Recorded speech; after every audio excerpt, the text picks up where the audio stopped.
안녕하세요. 10월 20일 목요일 아침입니다. 말씀과 함께 새롭게 여는 소망의 아침을 시작하겠습니다. 러셀 무어는 우리의 온전함은 스스로 생각하겠던 자신의 모습이 무너질 때 찾아온다라고 이야기합니다. 욥기 42장 1절로 6절까지 말씀을 본문으로 하여 눈으로 주를 보게 하는 하나님을 아는 지식이라고 하는 주제로 함께 은혜를 나누기를 원합니다. 하나님의 두 번째 말씀이 끝나자 욥이 답변합니다. 그런데 하나님이 답변을 요구하시지 않았음에도 욥이 자발적으로 답변을 하고 있습니다. 이는 욥이 하나님의 말씀을 듣고 새로운 깨달음에 도달했음을 암시합니다. 욥은 이전에 하나님과 그분의 통치 방식에 대해 의문을 제기했습니다. 하나님이 세상을 질서 있게 다스리시지 않고 혼돈을 방치하신 것처럼 보았습니다. 하지만 욥은 이제 하나님이 계획하신 바를 반드시 이루시는 분임을 깨달아 알게 되었다고 고백합니다. 하나님은 정의와 공의를 사랑하시며 베헤못과 리워야단으로 대표되는 혼돈과 악의 세력을 제압하시고 질서를 세우시는 분입니다. 욥은 무지와 능력의 한계로 인해 제대로 알지도 못하면서 말을 많이 했음을 인정합니다. 사람이 깨달음에 도달하기 위해서는 자신의 부족함을 알고 인정해야 합니다. 욥은 하나님과의 만남과 대화를 통해 세상과 하나님과 인간에 대한 새로운 지식을 얻게 되었습니다. 이전에 가졌던 지식은 욥이 들음을 통해 간접적으로 축적한 지식이라면 이제 얻은 지식은 하나님을 직접 만나서 얻게 된 지식입니다. 사람이 올바른 인식에 도달하기 위해서는 귀와 눈이 모두 필요합니다. 듣고 본 것, 즉 기존의 전통과 새롭게 경험한 것을 통해 얻은 지식이 합쳐져 보다 온전한 깨달음에 도달할 수 있다는 것입니다. 욥은 이제 과거 욥이 아닙니다. 재와 티끌 가운데서 새롭게 태어났습니다. 그렇기 때문에 욥은 자신이 제기했던 문제들에 대해 더 이상 고민하지 않고 하나님의 말씀을 통해 자신의 생각이 바뀌었고 위로받았음을 고백합니다. 하나님과의 대화는 욥과 친구들의 실패한 대화와는 다른 결론에 도달했습니다. 욥은 하나님의 말씀을 통해 자발적으로 새로운 인식에 도달했으며 하나님께 위로를 받습니다. 그는 하나님을 직접 뵙고 인격적인 만남을 통해 새로운 존재로 태어났습니다. 이로써 욥과 하나님과의 관계는 다시 회복되었고 더욱 단단해졌음을 알 수 있습니다. 우리는 솔직히 너무나 많은 실수를 범하며 살아갑니다.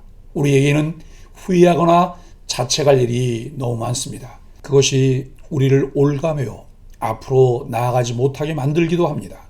욥은 이제 후회하고 회개하고 있습니다. 그의 모습을 살펴보면서 어떤 모습으로 하나님 앞에 서고 다시 온전케 되어 우리의 삶을 살아가야 할지 살펴보게 합니다. 1절로 3절은 깨닫지 못한 것을 말했나이다. 욥은 이제 하나님은 전능하시다라고 고백합니다. 전능하신 하나님은 당신의 계획을 온전히 이루십니다. 물론 우리가 보기에 답답해 보일 때도 있고 성취가 지체되는 것처럼 느껴지는 때도 있습니다.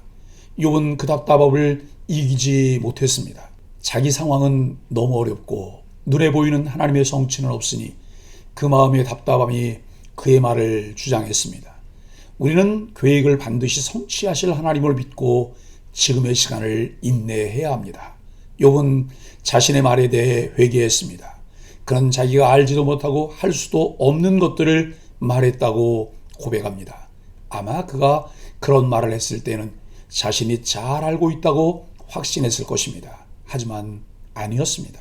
하나님 앞에 섰을 때 그의 말과 행동이 얼마나 얄팍했는지 깨달았습니다.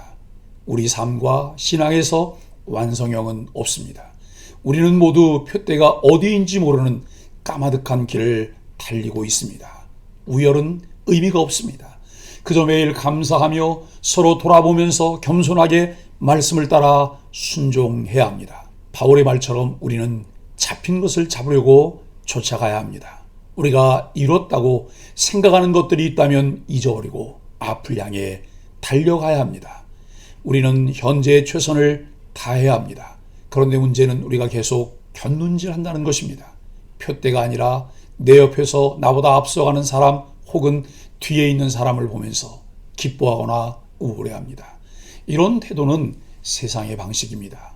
소유의 여부, 육체, 욕망을 기준으로 사람들을 줄 세우고 판단하는 방식입니다.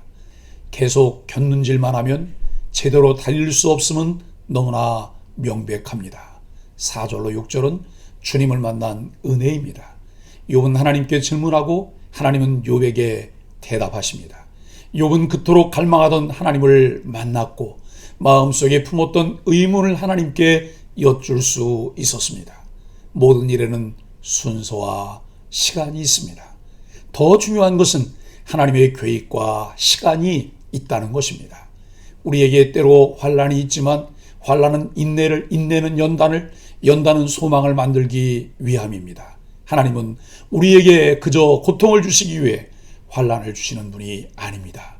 하나님 앞에 선 욥은 겸비하게 회개합니다. 그는 자신이 옳다고 생각하면서 내뱉었던 말들에 대해 부끄러움을 느꼈습니다. 극심한 고통 중에도 하나님 앞에서 자신을 겸비하게 내려놓을 수 있다면 좋겠지만 우리는 느껴지는 대로 반응합니다. 아프고 힘들면 화내고 짜증내며 원망합니다. 그런데 중요한 것은 하나님을 만나는 시간입니다. 하나님과 만나는 시간을 통해 하나님 앞에 자신을 겸손히 내려놓고 회개해야 합니다. 하나님 앞에 나아가 회개함으로 새롭게 함을 받는 사람이 의인입니다. 우리 모두 이제 다시 하나님 앞에 설 수 있기를 바랍니다.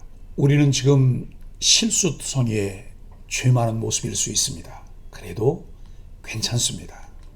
하나님 앞에 나아가 그분의 음성을 들을 수 있으면 됩니다. 하나님 우리에게 원하시는 것은 완벽이 아닙니다. 그분 앞에 겸손히 나아가는 것입니다. 사랑하는 소망의 가족 여러분, 예수님이 십자가에서 고통 가운데 나의 하나님 어찌하여 나를 버리시나이까라고 탄식하실 때에도 하나님은 잠잠하셨습니다.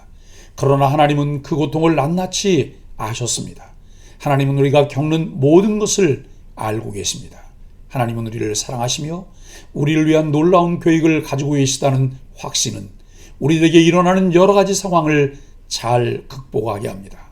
그러므로 상황이 바뀌지 않는다 하더라도 하나님을 신뢰하며 하나님과 친밀한 교제를 갖도록 더욱 힘쓰는 소망의 가족들이 되기를 예수 그리스도 이름으로 간절히 축복합니다. 함께 기도하겠습니다. 우주의 먼지보다도 작은 인간이 얼마나 보잘것없는지요. 욥기를 묵상하면서 머리로는 이해할 수 없었던 하나님의 광대하심을 새롭게 깨닫습니다. 귀로만 듣던 하나님을 눈으로 선명하게 보게 되는 은혜가 있을 줄 기대하며 고난마저 감사함으로 끌어안게 하여 주옵소서. 예수님의 이름으로 간절히 기도합니다. 아멘.